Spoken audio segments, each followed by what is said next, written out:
For those who prefer subtlety and anonymity, I offer up Exhibit A in what not to drive. The Dodge Viper SRT10 is what pure testosterone looks like in solid form.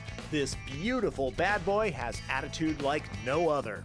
A car like this, every 10-year-old boy's dream, and since there's a 10-year-old boy in every man, well, we tend to fall for things like this, even though it's not very practical.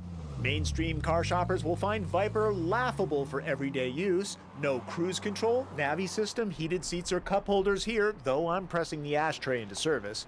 What you get for your $87,000 is... hard to believe, but restraint is being used here. Viper packs so much venom, it's hard to modulate the gas pedal to avoid these kinds of shenanigans. The trip from standstill to 60 miles an hour happens in under 4 breathtaking seconds, making this the fastest car I've ever piloted. The source of this velocity is a V10, producing an astonishing 600 horsepower. Torque is rated at 560 pound-feet. Viper fans know that the engine is now an 8.4-liter with 90 more horsepower than before. Heat fogs the camera lens from 3 feet away. Look closely, you can even see it rising from the hood. The door sills get so hot, there's a warning sticker.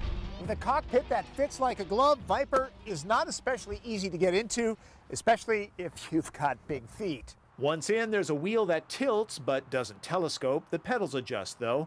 Only your mother hugs you better than the deeply bolstered seats. The only tranny is a 6-speed manual with relatively short throws.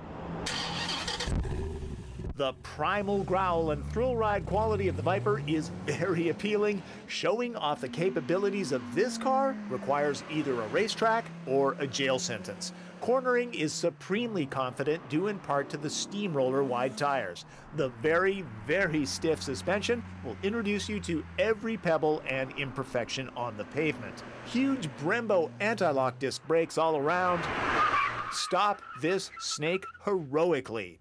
Normally I bring an entire pallet of this stuff out to measure the trunk. I don't think I'm going to need much this time. A set of golf clubs will fit here, but not 2 packs of TP, all rated 1.5. When the weather gets nasty, Viper's manually operated top will keep the raindrops away. It's also available in a hardtop coupe. The ragtop operation is straightforward. To lower it, release this latch, come over here, lift up on the trunk lid, stow the top, and close the trunk lid. Not very smart in the rain, however. Obviously, Viper isn't targeting the minivan or Prius market. Still, this street-legal race car gets surprisingly good gas mileage. For a V10. Heavy on the freeway miles, I'm seeing 16 miles to the gallon on required premium. It's not intended for extended commuting, but in small and powerful bursts, Viper SRT10 is a real charmer for your inner 10-year-old. Just for fun, let's see this machine do its thing again. Not something the Prius crowd would approve of, huh?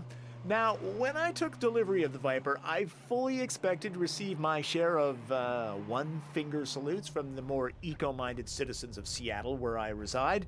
Turns out, the general public loves this car. 10-year-old boys, you would expect, but the biggest surprise? Women. Co-workers, those in line at Starbucks and at traffic lights, all women, wanted to know about it. Not to be crass, but anyone who thinks cars don't attract the opposite sex are wrong, wrong, wrong. I'm happily married, but I'll admit my week with the Viper was a nice ego boost. Okay. Now, while I go off to buy my wife some flowers, you can check out the website for more details about the Dodge Viper SRT10. That's www.nwcn.com/autos. That's Drive. I'm Tom Volk.